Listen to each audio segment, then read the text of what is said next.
इस वीडियो में बात करने वाले हैं कि आप ग्रो एप्लीकेशन में केवाईसी अपडेट कैसे करेंगे। आप लोगों के सामने लाइव केवाईसी अपडेट करके दिखाने वाला हूं।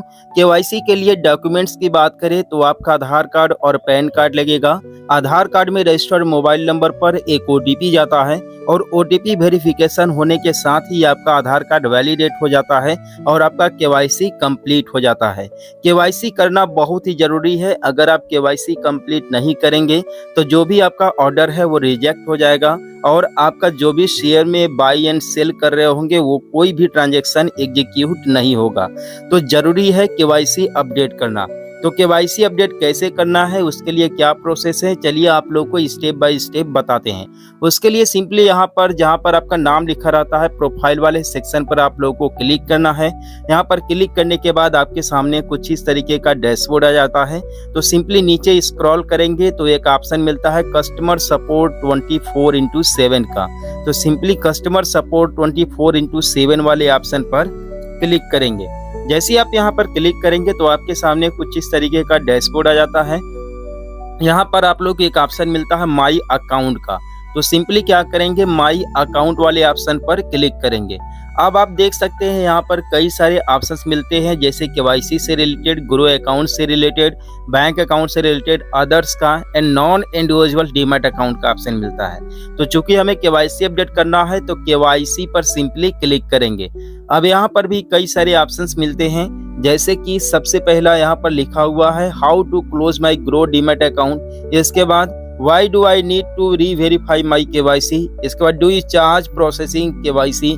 ठीक है, इस तरीके से आप लोग को कई सारे ऑप्शंस मिलते हैं। नीचे स्क्रॉल करेंगे तो जो हमारे कई सारे भाई लोगों के डाउट होते हैं वो सारे डाउट क्लियर होने के यहाँ पर जो है कि क्वेश्चंस होते हैं उनके आंसर होते हैं। जैसे कि यहाँ पर बोला जा रहा है कि can visual eye disabilities open demat and trading accounts with Groww.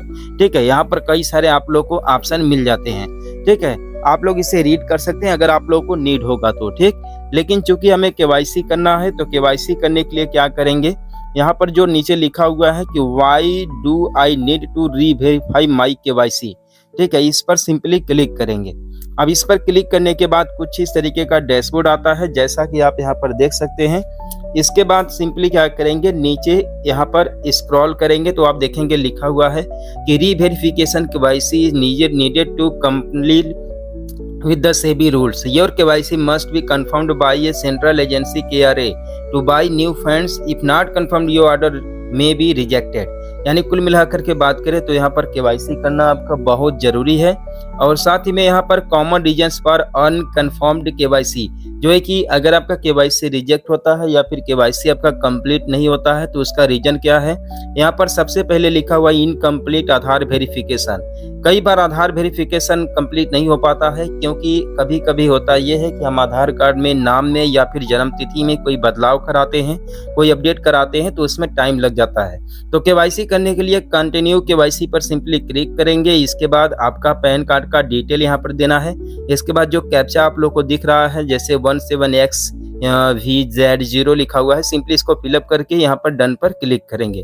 ठीक, तो चलिए ये डिटेल्स मैं फिलअप कर लेता हूँ। और ये डिटेल्स फिलअप करने के बाद देख सकते हैं Aadhaar is validated for said PAN, यानी कि यहाँ पर देख सकते हैं मेरा आधार, ठीक है, पैन यहाँ पर सारा कुछ वैलिडेटेड हो चुका है। ठीक, अब हम क्या करेंगे, जो ओके लिखा हुआ है सिंपली ओके पर क्लिक करेंगे। अब ओके पर क्लिक करने के बाद बता दें कि इसमें आधार वेरिफिकेशन भी होता है, यानी कि आपके आधार कार्ड के रजिस्टर्ड मोबाइल नंबर पर एक ओटीपी भी जाता है। ठीक है, और यहाँ पर आप देखेंगे कि मेरा जो है कि मोबाइल नंबर, ईमेल आईडी सब कुछ वेरीफाइड है। ठीक, तो यहाँ पर लिखा हुआ proceed with Aadhaar validation. Simply proceed with Aadhaar validation पर क्लिक करेंगे और यहाँ पर क्लिक करने के बाद हमारे सामने एक नेक्स्ट पेज ओपन होगा जहाँ पर आधार नंबर मांगा जाता है और आधार कार्ड में रजिस्टर्ड मोबाइल नंबर पर एक ओटीपी जाता है। ठीक, तो ओटीपी हमने दे दिया है और ओटीपी देने के बाद कुछ इस तरीके से जो है कि CVL KRA वैलिडेशन कंप्लीटेड लिख करके आता है और KRA डिटेल्स अपडेटेड सक्सेसफुली लिख करके आता है। तो यहाँ से मेरा जो केवाईसी है कंप्लीट हो चुका है। नीचे देख सकते हैं लिखा हुआ the KYC status does not get updated immediately. ठीक है, काइंडली जो है कि चाहिए कि update KYC status in T+1 next days. ठीक है, सीधी सी बात है, इसमें थोड़ा सा टाइम लगता है क्योंकि ये मैनुअली चेक किया जाता है। तो आई होप इस वीडियो के माध्यम से आप लोगों को हेल्प मिला होगा। चैनल को सब्सक्राइब कर देना, वीडियो को लाइक कर देना। मिलता है फिर किसी नेक्स्ट वीडियो में एक नए अपडेट के साथ।